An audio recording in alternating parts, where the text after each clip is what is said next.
guess I'd become what they wanted me to be. A killer. Some rent-a-clown with a gun who puts holes in other bad guys. Well, that's what they had paid for, so in the end, that's what they got. Say what you want about Americans, but we understand capitalism. You buy yourself a product and you get what you pay for. And these chumps had paid for some angry gringo without the sensibilities to know right from wrong. Here I was, about to execute this poor bastard like some dime store angel of death. And I realized they were correct.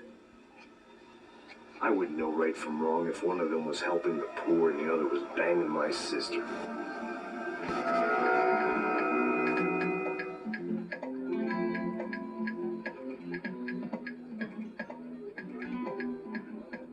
I'd arrived in Sao Paulo a few weeks before. I was working a protection detail for the kind of people who need protection in a town like this. And what kind of town was this? One where I didn't speak the language and they didn't water down their drinks. So for now, we seemed to get along just fine. Of course, that was about to change. Hey, brother. Hey. How's the cocktail? Scotch. I never mix my drinks. Yeah, at least not on duty. Something like that. Man, that favela is big. Yep. Nothing like the view of extreme poverty to make a penthouse cocktail party really swing. I guess they call it trickle-down economics. That's funny. It's supposed to be a charity thing. Drink and give money. I don't know, something for the kids. Hey, listen, man. We better look lively. This place is a nightmare. You just got cowboys running security downstairs.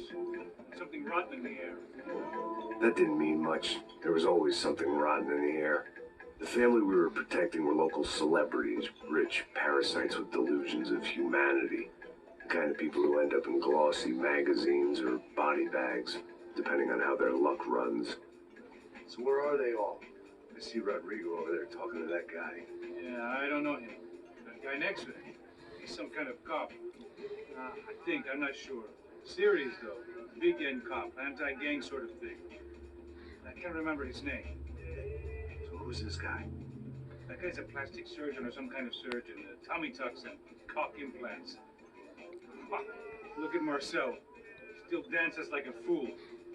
Guess that's what a European education and a coke habit will do. Ricky Martin look alike. That's very funny, Max. Oh, excuse me.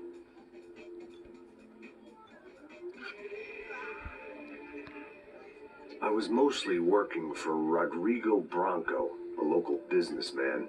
Built things, did some charity, had things named after him, won awards, owned things, people. One of the trophies he had won was his wife, Fabiana. She was hot and wanted to be dangerous.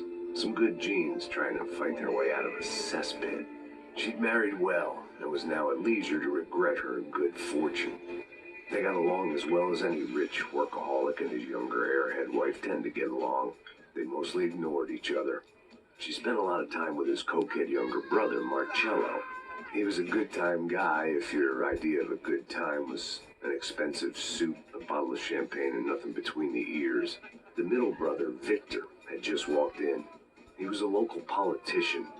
Guy was smoother than an oil slick on an iceberg and about as toxic. The rest of the crowd, I didn't know, but I could imagine the types.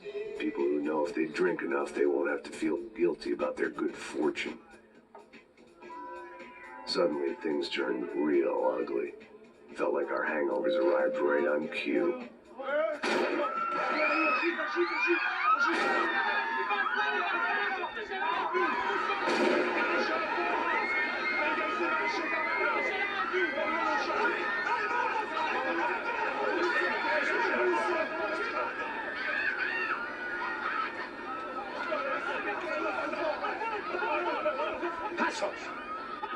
That? I don't know what the fuck that was. Let's go. Things had gone from fine to fucked up in about a second, and now there were two idiots at the wheel.